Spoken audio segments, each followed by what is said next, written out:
final a design proposal from Way Trim for the rehabilitation of Pardee Road. This will be a resurfacing project from Superior Parkway to Eureka Road. This is TIFA approved and TIFA funds, and the amount will not exceed $33,900. Motion to receive and file. Support. Motion to receive and file by Councilman Garza, supported by Councilwoman Cronk. Is there any discussion? Madam Chair, Mr. Mayor? just a point of information. I know we've received a fair amount of calls regarding Pardee Road. What this design proposal will include from the Superior and Pardee intersection to the Eureka and Pardee intersection, as that is the end of the TIFA district. So the district ends at Superior, which is why we can't go any further and pay for it through TIFA funds. There is a second component that we'll likely bring forward in a couple of different motions because of the funding sources. We'll likely put sidewalks and have a design proposal for that. Sidewalks on the east side of Pardee going towards the mall from Superior, as well as going from Superior to North Line. So that will likely bring a connectivity all the way from North Line to Eureka with sidewalks. Those will likely come fairly soon and will likely come in two separate motions. So just an FYI if anyone's interested in the plan. Any further discussion or questions? Hearing none, all those in favor say yes. Yes. All opposed say no. Motion carries. Item 16, may I have a motion to receive and file the February 2015 Paid Invoice Report. Motion to receive and file. Support. Motion to receive and file by Councilwoman Cross, supported by Councilman Pizarro. Any discussion? Hearing none, all those in favor say yes. Yes. All opposed say no. Motion carries. May I have a motion to receive and file the February 2015 Budget Performance Report. Motion to receive and file. Support. Motion to receive and file by Councilman Garza, supported by Councilwoman Croft. Any discussion? Hearing none, all those in favor say yes. Yes. All opposed say no. Motion carries. May we have a motion to approve setting the public hearing on the city budget for 2015-2016 fiscal year, including the property tax millage rate proposed to be levied for Tuesday, April 21st, 2015 at 7 o'clock p.m. Motion to approve. Support. Motion to approve by Councilwoman Croft, supported by Councilman Woolley. Any discussion? Hearing none, all those in favor say yes. Yes. All opposed say no. Motion carries. May I have a motion to approve the purchase of one WatchGuard digital in-car video system for a patrol car for an amount not to exceed $5,649, and this is funded through State Forfeiture. Motion to approve. Support. Motion to approve by Councilwoman Croft, supported by Councilman Pizarro. Any discussion? Hearing none, all those in favor say yes. Yes. All opposed say no. Motion carries. We have a motion to approve the purchase of one Dell laptop computer and docking station for an amount not to exceed $3,254, and this also is funded through State Forfeiture Fund. Motion to approve. Support. Motion to approve by Councilman Woolley, supported by Councilwoman Croft. Any discussion? Hearing none, all those in favor say yes. Yes. All opposed say no. Motion carries. May I have a motion to amend a CCR 2.68-15 to increase the authority to $5,171. Motion to approve. Support. Motion to approve by Councilwoman Croft, supported by Councilman Woolley. Garza. Any discussion? Hearing none, all those in favor say yes. Yes. All opposed say no. Motion carries. May I have a motion to approve the mayor to sign the First Amendment to the Master Deed of Timbers Edge Condominium property? Motion to approve. Support.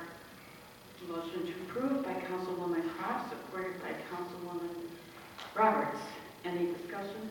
Madam Chair, just as we talked about last night, this is somewhat of a housekeeping measure. This will, when we took this back for past due taxes, there were parcels of this that were sold, and this is essentially carving out, separating those so that the city's portion will no longer be part of the condominium development. But this just essentially adds a layer of protection to the city of Taylor. So there's nothing, there's no sale on this at this point in time, but this will likely inspire us to sit down with the other owners and try to figure out a solution for them. This is for the condominiums next to the post office on Goddard Road. Madam Chair, Yes. are there any timing issues that we would want to discuss or be aware of relative to, why we're doing, when we're doing it?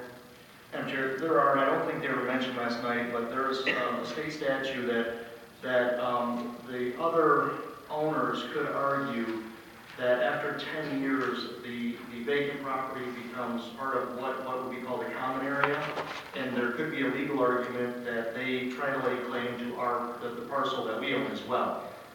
We discovered this there was an interested party that came forward that inquired about purchasing this from us.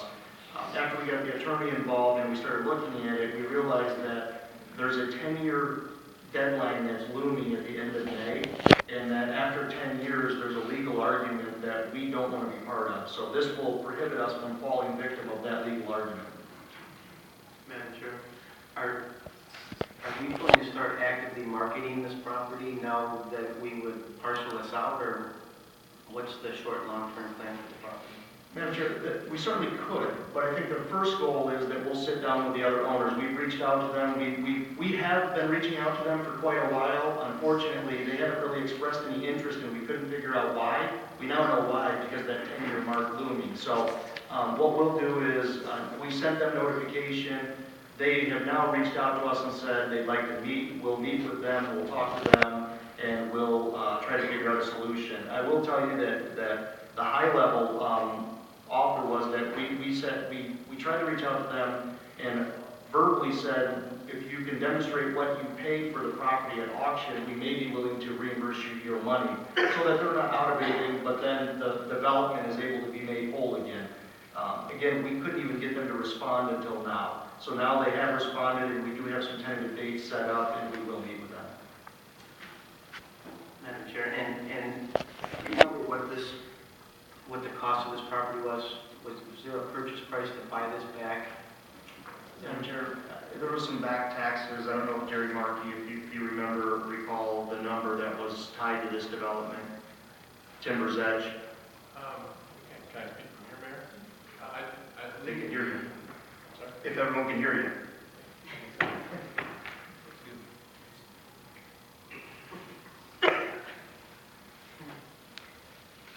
I apologize.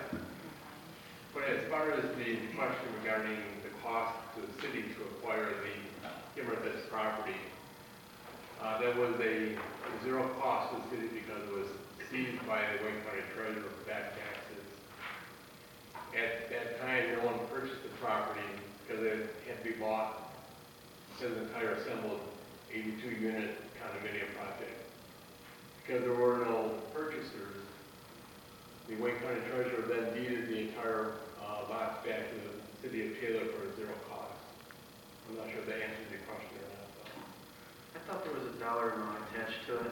Madam Chair, what we didn't get were the taxes, which is why it went back on the tax roll. I understand. And I don't recall what that number was. I thought it was a couple $100,000 that were failed to be paid over a period of time. Councilman Missouri, you're talking about how much the purchaser paid Wayne County for those? No, I thought there was a dollar value associated with this property and the property near Taylor Meadows, but. Madam Chair, we didn't pay anything for these, but what What we lost were the tax dollars. I don't know what the other property owners paid for their parcels. I suspect not much, which is why they grabbed them quickly. Mr. Markey did run an assessment just to get a high-level number on, the current value of the property as it sits, and he came up with a couple of scenarios that if we sold it as is, it would be worth one number, and I don't remember what that was, $350,000 or something like that. And then if we acquired the other landlocked parcel, it would go somewhere north of $400,000.